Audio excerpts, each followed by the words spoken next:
The United States military finds itself in even more turmoil and possibly another war. We also are dealing with the Russia-Ukraine situation. Even though the media is not talking about it, it is still rolling forward, and we are still dealing with the Israel-Hamas situation. To help make sense of all of that, I have former CIA Larry Johnson. Larry, thank you so much for coming on the show today. Always a pleasure, my friend. Good to be with you. So, I read the other day that Jake Sullivan of the White House was overheard asking Israel to wrap up the war before it interfered with the 2024 election. Is this how wars work? Or are they Well, wanting this to be over so that Biden looks good by the time we get to voting day? well, it's creating some real problems within the Democrat Party because if you're under the age of 35, between the ages of 18 and 35, the majority support Hamas. If you're over the age of 60, the majority support Israel. So right there, there's a huge split and a recognition that that in this case, that Israel no longer has the solid support within the Democrat Party that it once did.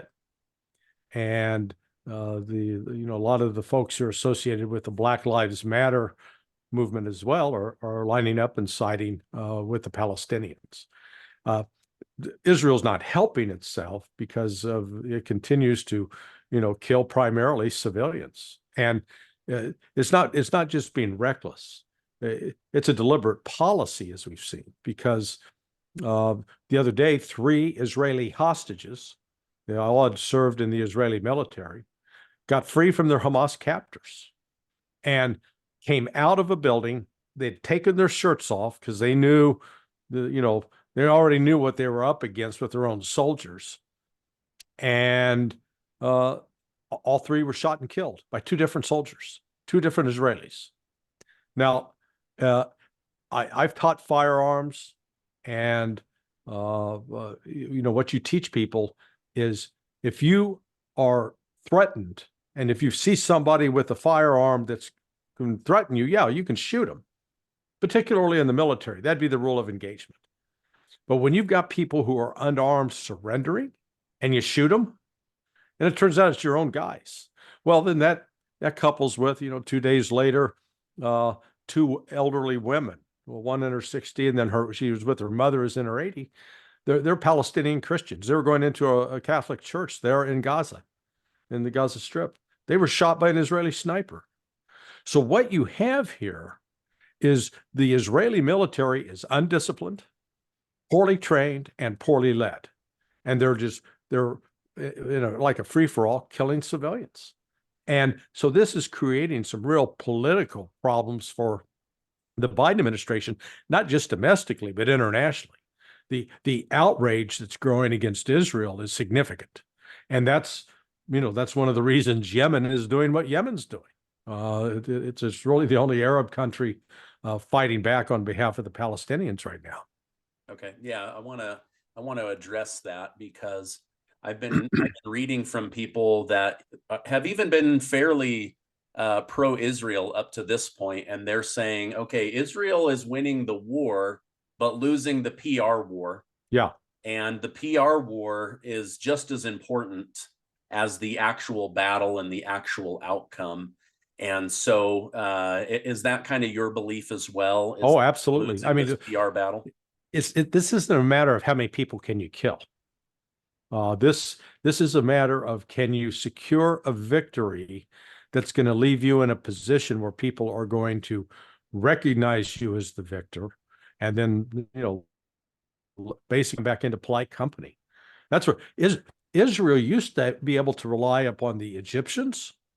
Since the Carter negotiated the peace settlement between Anwar Sadat and Menachem Begin back in 1979. So we're talking well over 40 years. 43 years later, but that relationship's ruptured. Same with the Saudis, same with the Jordanians, and same with the Turks. The Turks used to be sort of a reliable ally of Israel. And so Israel is becoming increasingly isolated. The countries that used to, back it will not back it now. And there's growing pressure to bring charges in the International Criminal Court against the Israelis, members of the government, for war crimes. And candidly, there's the other news that has come out. This has just appeared yesterday. Is the Israeli government is not going to investigate what happened on October 7th. Why? Because most of the civilian casualties, Israeli civilian casualties, were caused by the Israeli army and Israeli Air Force. It's shocking, but it's true. Which goes back to meaning that as they were trying to take out Hamas, they collateral damage took out their own people, or what do you mean by that? About that, as well as, so you remember the rave, the desert rave, when we had the guys on the hang gliders coming in? Well, okay, what weapon systems are they carrying? They're carrying rifles. So some of them fire semi-automatic, and they may have had a grenade or two, and sidearms. Well, the picture of these, you've seen the hundreds of cars that were burnt, twisted, metal. Hamas didn't have any weapon system that could do that. None. That was caused by Israeli helicopters firing missiles from, air missiles to ground. That was blowing those cars up. And they had no way to distinguish which car was driven by some guy from Hamas with other Hamas fighters in it, and one that was filled with Israelis. That's what killed most of those Israelis that were killed there, not Hamas shooting them, because we now know that when Hamas, part of their plan was to attack and kill Israeli military. Absolutely. And they did that. They attacked the Golani Brigade, which is one of the most elite units in the Israeli army. Sometimes it's likened to, America's Delta Force. Hamas killed 72 of that brigade. That represents almost 20% of the manpower that day. That's how many they killed. Oh. The rest of what they were intending to do was to grab hostages and bring them back. Early on, the Israeli government claimed that Hamas had murdered children, and they held up this one little girl. The only problem was her aunt survived, as well as another lady who was in the building, and both of them testified that she was killed by an Israeli tank that fired into the house. Wow. So, it is, so again, it's not just one isolated story or one bad apple here or there. What we're looking at is a systematic recklessness and carelessness on the part of Israel. They just, they want to eliminate the Palestinians, and in the process, though, they're killing some Israelis as well. Yeah. So when you put all that together, those images of dead children, dead women, the one that was circulating just the other day was this 13-year-old girl. She had lost her leg in a previous bombing that had killed, by the Israelis, that had killed her mother and father.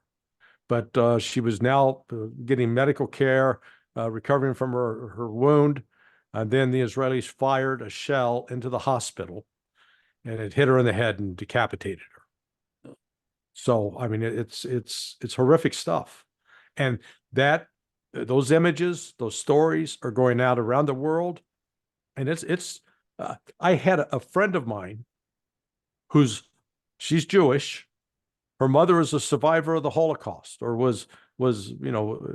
came out of the Holocaust. She's dead now because of her age. But my Jewish friend said, I'm watching what Israel is doing, and it reminds me of what the Nazis did to my mother. Now, this would come from a Jewish lady. Yeah. So when you're starting to hear that, you realize Israel's got a bigger problem. Part of their problem is they are the government of Benjamin Netanyahu is filled with some genuinely bad people. Itamar Ben Gvir, who's sort of like our their version of Homeland Security. He is an 8-time convicted terrorist. He was convicted 8 times on terrorism charges in Israeli courts. And that's who they've got as their so-called director of Homeland Security. Wow. And So and go go ahead. ahead. Oh no, I was going to just say, so you're saying the Israeli government has announced they're not going to investigate October 7th? Yeah. Yeah. The exact quote, I put it up at my blog at Sonar 21, was that it would be inconvenient. It would raise some uncomfortable issues. No kidding. Well, but aren't they saying that this is their 9/11, that this is Of course. the That's most amount of Jews killed since the Holocaust, and there's going to yeah. be no commission, no investigation? Yeah, because if they do it, the investigation is going to show that probably a significant number, if not a majority, of the Israeli civilians killed were not killed by Hamas. Now, Hamas killed a lot of military personnel. That was they had a twofold mission: go in, kill as many of these military units that are located there along the border, and then kidnap as many people as possible. So we got bargaining chips so we can get our people out of prison. Very clear military objectives. They were not just going out to, rape and pillage. Even the charge of rape is specious because basically there's a medical.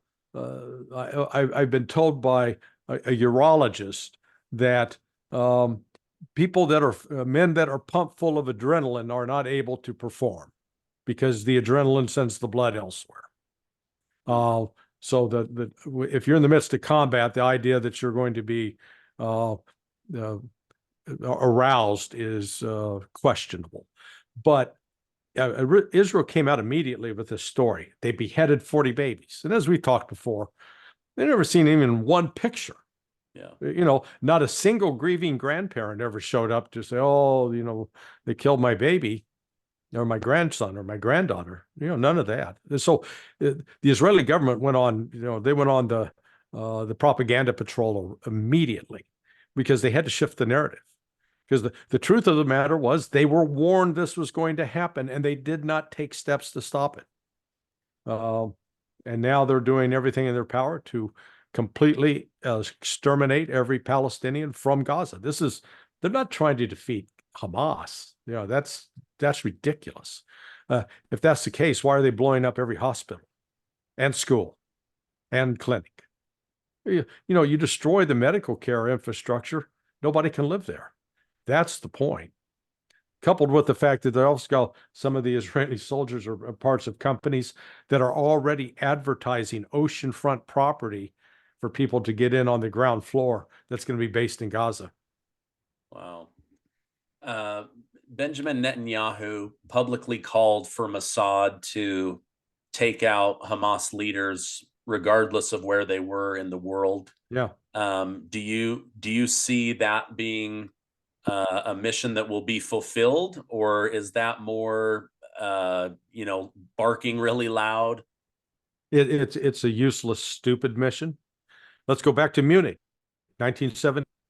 Israel vowed that they'd go out and kill all the guys who did that. How did that work out? They killed some of them, yes. They killed some people who were not involved in any way. One was a waiter up in Norway. And then when it's all said and done, it did nothing to stop the terrorism.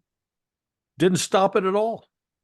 So, my attitude towards this is if you're just killing people to make yourself feel good, okay, that's sort of a twisted, sick psychological problem on your part. If you actually killing them is going to reduce the threat, eliminate the threat, fine. But that's not what's happening here. If anything, this murder of the civilians is building support for the Hamas in a way that Hamas used to be pretty isolated. They didn't have support. They were despised by the Saudis and the Egyptians. Now they've become sympathetic figures. If the leadership of Egypt and Saudi Arabia may still not have a good taste in their mouth about Hamas, but the man in the street in those countries most certainly is backing Hamas, and they're insisting that their government come along. So, it's making Hamas stronger, not weaker. That's what's so crazy about it. Yeah. One of my worries was that this was going to wake up other Muslim nations and that we would see this massive war in the region. Yeah. We haven't seen that yet, but we are starting to see the Houthis from Yemen make threats, make attacks. There's a lot of tension in the Red Sea right now with one of the heads of the Houthis saying, "We will attack your military ships." Can you update my community on what's going on with the Houthis? Who are they and what's going on? Okay, so let's think of the of the Houthis are sort of like Mormons, and the reigning Yemeni people are like the Catholic Church. In other words, you have a religious difference that's pretty significant there, where one believes in continuing revelation from God, and the other one has said, "Hey, God's spoken, and we've got all the truth here." Okay. So this war that's brewed between the Houthis are a Shia sect. Okay. And the war between the Shias and the Sunni characters that adhere to the Saudi version of Islam, it's been going on for about 1,000 years. So it's not recent, okay? They've got some long-standing grudges. The civil war between them got very intense 8 years ago, and they've been fighting basically for 8 years. And so during that time, Saudi Arabia was supporting the Sunni government, and Iran was providing support to the Shia, the Houthis. And during that time, the Houthis were firing missiles at Saudi Arabia. And we deployed the Patriot missile battery to Saudi Arabia, and it didn't stop the missiles. Okay, so the Houthis were able to hit targets inside Saudi Arabia. So when this war broke out now between Hamas and Israel, the Houthis, who are now the government, spoke out and said, we're with the Palestinians 110%, and to show that we're backing them, we're going to close down any ship going to Israel. And by God, they've hijacked a couple. They've sunk some. They're hitting them with missiles. And so all the major shipping companies in the world have now said, oh, okay, we're not sailing through the Red Sea. We'll just go around Africa and take the long way around. So this is having a really significant economic impact on Israel. And yes, what the Houthis are doing in terms of attacking ship and international shipping lanes is against international law. And United States would be well entitled to go try to stop that. But there's the problem. How do you stop it? And what we've discovered, even though we've got all these naval vessels there in the region, an aircraft carrier, and then the aircraft carrier has destroyers and cruisers around it to provide a screen. That they carry missile systems, Aegis missile systems, as an example, that can fire at incoming threats. But big problem here. Number one, the Yemenis are firing drones that cost about $2,000. Every Aegis missile that the United States fires is $2 million. The other day, the Houthis attacked one of these destroyers with 14 drones. And the ship claimed they shot them all down. Okay, you're a math guy. 14 times 2 million is so all of a sudden we're up to $28 million to shoot down $28,000 worth of drones. And those ships don't have an infinite capability. They don't have an endless supply of these missiles down in the hold. Oh no, they carry about a little over 90, maybe upwards to 100. Once they fire them, they have to go back to a port somewhere to refuel, to reload, because somebody thought Bill Clinton. Let's blame this one on. It's true to blame it on Clinton and his Department of Defense back in the early 90s. decided that instead of having a U.S. Navy that had what was known as expeditionary capability, that's what we had in World War II. That meant when these naval fleets were out at sea, tagging along behind them was one ship that was filled with nothing but oil so it could give fuel. And there was another couple of ships that had nothing but, they had food, they had ammunition, they had artillery shells. Their entire job was to show up, resupply the fighting ship so that it could stand the battle. And during Clinton, they said, we don't need that anymore. We'll just build these bases around the world. And that way we don't have to have the expense of those ships. So we got rid of submarine tenders and destroyer tenders. So now every time one of these destroyers, after it fires 90 rockets, it's got to head back to port. If it heads back to port, that means the aircraft carrier has got to go with it because it will have no protection. So what this means is if I'm the Houthis, I can do math too. I'm sure they can. Fire 3,000 drones at these ships, force them to use up all of their ammunition, so then they have to withdraw. At that point, America looks weak because we are. And then we're not even talking about the other problem that was exposed in Ukraine. Our missile production facilities in this country cannot make enough missiles to keep up with what we've used. They're looking at 3-year backlogs in some cases. So we no longer have an industrial capability like we had in World War II, where stuff could be churned out in a week. And we're building airplanes in 2 days, for Pete's sake. And so this thing is now getting overly complicated. And then where do you hit these guys? Because they don't have fixed missile bases. They're mobile. They drive around and they hide. And so then we've got to go up and find them, which was what was happening the other day when we had a Predator. It's called the Reaper, MQ-9 Reaper, only cost $30 million. And the Yemenis shot it down. Boom.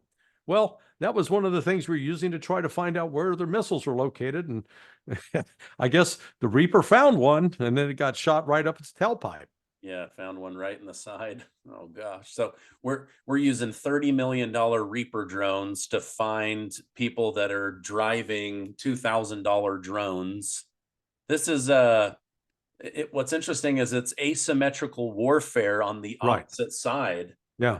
Usually the United States has the asymmetrical advantage, but in this case, financially speaking, resources, we're at a disadvantage, right, to this group. Now, you said that the Houthis, they used to be like a rebel group, but now they've taken over the government. They basically won the war. Now, the other thing that happened was, remember, as a result of the rapprochement between China and Russia, when Russia and China came together as a result of U.S. pressure and sanctions, then the Russians and Chinese worked with the Saudis, and the Chinese succeeded in brokering a peace agreement between Saudi Arabia and Iran. Well, once they got that agreement in place, this war in Yemen basically stopped. There's been an occasional border incursion here and there, but not like it was before. And remember, before, the United States was involved in helping the Yemeni government kill Houthis. We were using Predator drones to try to find and destroy them. And again, in that case, we ended up killing some civilians ourselves. So this thing's real complicated. What fascinates me is the attacks by the Yemenis should have justified a military response by the United States already, and it hasn't. And I think one of the reasons it has not is they've come to this realization that we're going to look pretty foolish if we start a military operation and then have to suspend it immediately because we've run out of missiles. And in the process, let's not forget that the Yemenis have some Iranian anti-ship missiles that are quite capable of sinking our ships. If think what think of the reaction that will happen if they sink a ship or two. Yeah. Yeah. Oh, well, I mean, Americans are going to be shocked, and then they're going to demand action. Man, we got to do more. And this is like climbing into a mud pit that's been filled with water. You get in, it's not easy to get out. Yeah. Wow.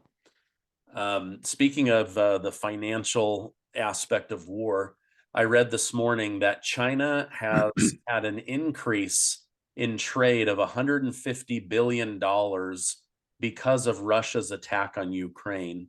Mm-hmm. Do you think this is why they haven't pushed to end this war? I know they put forward their peace plan, and it was rejected, but they're making a significant amount of money Yeah. with Russia attacking Ukraine.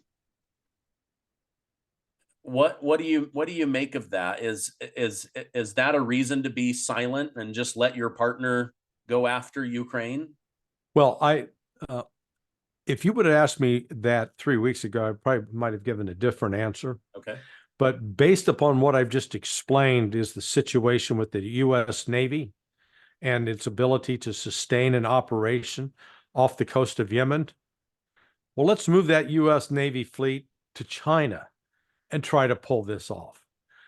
And what I'm talking about is not classified. This is all open source. I just never focused on it before. Well, the Chinese know that too. They don't. The United States can't do anything to China militarily without losing, because the United States does not have the ability to sustain fleet operations off the coast of China beyond a week, 2 weeks at the most.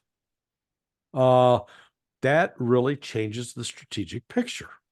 So China actually doesn't, that's why Xi Jinping told Biden at the meeting in San Francisco, hey, we're going to take Taiwan back as we've been, as you agreed, the United States agreed more than 50 years ago, Taiwan does belong to us. It's part of our territory. It's part of China. That's why you have this thing called the One China policy.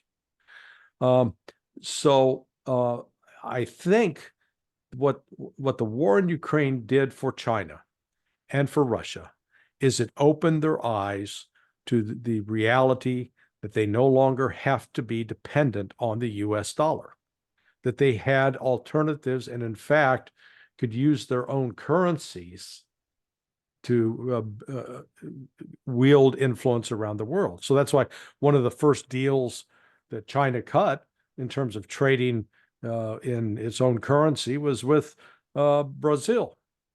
So China and Brazil are trading in their own currencies, no longer relying upon the dollar. So the war in that aspect has been profitable for China, but it also has been, it was critical for Russia, because now Russia could more easily sell its oil to China, and China needed the oil, needed the gas. So it's turned out to be a very mutually beneficial relationship. Plus, Russia's advanced in military technology in ways that China is not. For example, China cannot build an international aircraft, like equivalent of a Boeing 777 in China. They have to import the parts in order to do that. Russia doesn't. Russia just completed a jet that can fly, intercontinental distances. With everything was produced internally in Russia. So Russia can now compete on that front, and so that's where I think China is benefiting from that relationship. Didn't Xi Jinping come to San Francisco weeks ago? Yeah, thank God he did. It got the streets cleaned up at Yeah, got least the home, temporarily. yeah, for temporarily. But Yeah, my point with that is why is this story just breaking in the last day or two that Xi Jinping directly told Biden, we will take Taiwan? yeah, Like they didn't think to mention this a month ago. yeah. Well, I see. I don't get as alarmed. I'm not alarmed by the message of Xi Jinping telling him that, because it's not a new message. Yeah. I mean, that was the message when Nixon agreed with the Chinese back in 1972 on the one China policy. America conceded that Taiwan was part of China. Okay, so and the Chinese have always looked at it that way. But I think the way that this is, they're trying to make political hay out of this right now. I think there's a broader effort underway within the Democrat Party to get rid of Biden. They recognize he's going to be toxic and dangerous to them. Come to the if he stays, if he insists on continuing to run. So I think they're looking for ways to dump him, to get rid of him. Yeah, absolutely. Speaking of people that countries want to dump, let's talk about Zelensky for a minute. He said yesterday that if Ukraine loses this war to Russia, it will be because America didn't give them taxpayer money in order to fight Russia properly. So if they run out of money, that it'll be America's fault that they've lost. But it isn't. I know running out of money is an issue, but isn't running out of soldiers that can actually fight Russia an issue as well? Yeah, let's send him the Beatles song "Can't Buy Me Love." You know, he should start singing that around. Um, that I put a post up on my blog last night. Okay. Sonar 21. It was called Ukraine, the party's over. Turn out the lights, the party's over. I don't know, you may be too young. Do you remember Dandy Don Meredith, who was the co-anchor with Howard Cosell? So he'd been a Dallas Cowboys football star in the 60s. And in the 70s, he's part of the broadcast team. And he always ended the broadcast by singing, "Turn out the lights, the party's over." Oh. Well, that's what should be playing right now for Ukraine. Yeah. Yesterday, the Washington Post, in the past, on it, you go to this internet site, and the banner across the top would say, like, headline news. And then the next block was Ukraine war. They got rid of Ukraine war yesterday. It's no longer there. Okay. Take that off, because they recognize the only thing that's showing up in the newspaper anymore are stories about how bad the situation is in Ukraine, how poor their prospects are, how grim the situation is in terms of casualties. They can't recruit enough people. The people that they are grabbing and forcing, the New York Times reported the other day that they were snatching people off the street to force them into the army. I'm going, yeah, they've been doing that for 18 months. Yeah. But when we tried to report on it previously, people would say, "Oh, you're lying. You're making that. You're a puppet of Putin. You're spreading propaganda." Well, no, it was what was going on, and now they're admitting it, because with all the casualties they've suffered, they don't have enough manpower. They're trying to, get 20,000 a month into the military, and these are not even able-bodied people. We're talking pregnant women, some guys that are missing a leg or an arm, who are disabled because of the war. They're bringing them back in. They figure, "Oh, we'll find something for you to do."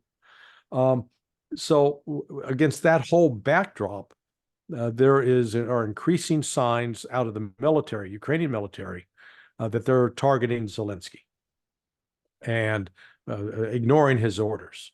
So Zelensky's in real trouble. Yeah, but he said, and I don't even know how he can come up with this, because half the nation of Ukraine has fled to other countries in Right. Europe. But he said, if we get the money and the weapons, if necessary, I will raise the Ukrainian army by 500,000 people. I'm like, 500,000 people? Where are you going to get 500,000 people? I don't know if he was just trying to one up Putin, who just added 130,000 people to their reserves, but yeah, 500,000 more people to your army. Where are you going to get the people? yeah. So to put this into context, do you know how large the U.S. Army is right now? How many men? Under a million? A million? 476,000 is the last number I saw. Wow. Our total armed forces, when you add in Marines, Navy, Air Force, gets it up to about 1.3 million. So of that, the Army is probably the largest component in the U.S. defense budget, 1.3 million.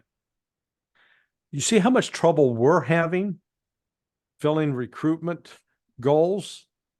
And as you correctly note, where the hell is Zelensky going to get the manpower that he would need? And apart from that, where will they be trained?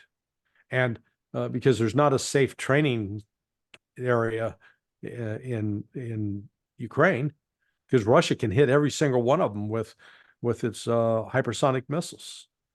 So that is crazy. And then, but look at what Russia is doing. It's more right now. Russia is signing up in excess of 41,000 new recruits every month since January 1st. What that means, they've added they're on track to add over 480,000 soldiers to their army. That means in the past, their army now is going to be 1.3 million soldiers, almost triple that of the United States. Yeah, wow. Their total military power is going to be 2.2 million by the middle of next year, which would double the size of America's. So that's what we've done with our policy towards Ukraine. We have awakened a giant in Russia, and they are now building up militarily. And unlike us, these guys have actual combat experience. They've got real world experience fighting a NATO force, NATO backed, NATO supplied with intelligence, and they're defeating it. That's what's got, I think, a lot of people in Washington alarmed. Yeah. Okay. Final question. I'll get you out on this. I appreciate your time. I read that the Biden administration has said that if these rebellious Republicans won't come together and give the American taxpayer money that Ukraine needs, that they will hand over roughly $300 billion in sanctioned money from Russia to Zelensky. Mm-hmm. Now, I'm not a genius when it comes to war. Like, I'm just a guy on YouTube, but I have to imagine Russia's not going to be very happy if the United States gives $300 billion of stolen money to Ukraine. What are your thoughts on this story? Well, they're not happy with what the United States did, but let's look at it from a slightly different perspective. The dollar has been the reserve currency, and we wanted other countries to do business in dollars, because if they're doing business in dollars, we have more control, right? What message does it send then when the United States can seize at will like $300 billion from Russia? What prevents it from doing that to Saudi Arabia, to Brazil, to India, to Pakistan, to name the country in the world that on one particular issue may have a disagreement with the United States? And the United States has demonstrated, hey, well, we're going to steal your money and we'll do with it whatever we want. That is undermining confidence in America's financial leadership in the world. That's one of the things that's driving BRICS to organize and seek alternative methods of payment. And BRICS is significant in terms of the amount of people that are represented by those countries. Giving Zelensky $300 billion, what, he's going to go on a buying spree, buy more property in Switzerland or in Florida or in the Caribbean. Maybe he'll use it to purchase more cocaine. They can't use it to purchase more artillery shells because we don't have any. We're out. He could offer us, hey, I'll give you $300 billion for one artillery shell. We ain't got it. Yeah. So, I mean, that's why these are games. These are Washington games that are completely divorced from reality. And that what they're missing is that by stealing the money from Russia, essentially saying it's no longer your property, we're sending a message to the rest of the world that if you don't do what we want, we will take your money and we'll use it as we wish. Other countries will say, you know what? I'm going to look for some alternatives. Yeah. I'm not going to be doing business with those guys anymore. Yeah. Because what is it that the United States makes that the rest of the world wants to buy? A bunch of accountants, a bunch of people adept at serving up hamburgers at, In-N-Out Burger or Five Guys. The reality is we're a service-based economy anymore. And the world learned we can do those services ourselves here. When I was in Moscow, the very first McDonald's that opened, I think back in the 70s, was 4 blocks from my hotel. It's no longer a McDonald's. It's become something else. The Russians, who used to be enamored of U.S. products, U.S. music, blue jeans, cultural norms, completely breaking with America, walking away. And, if part is, we talked about earlier with war, part of winning a war is winning the hearts and minds of other people, not just being able to kill them, but to win the hearts and minds game. And on that, the United States is losing big time. And this, stealing the 300 billion is just one more example of that. Wow. Wow. Well, I appreciate your insight. There's so much going on. It's hard for us average people to wrap our mind around it. So I appreciate you doing the research, digging in, and keeping us abreast of what's really going on. If people want to continue to follow you, is sonar21.com the best place to do that? That's the place. Okay. Well, thank you very much. Happy holidays, and I hope you have a great rest of your day. Okay, Stephen, thank you, and best to you and your family.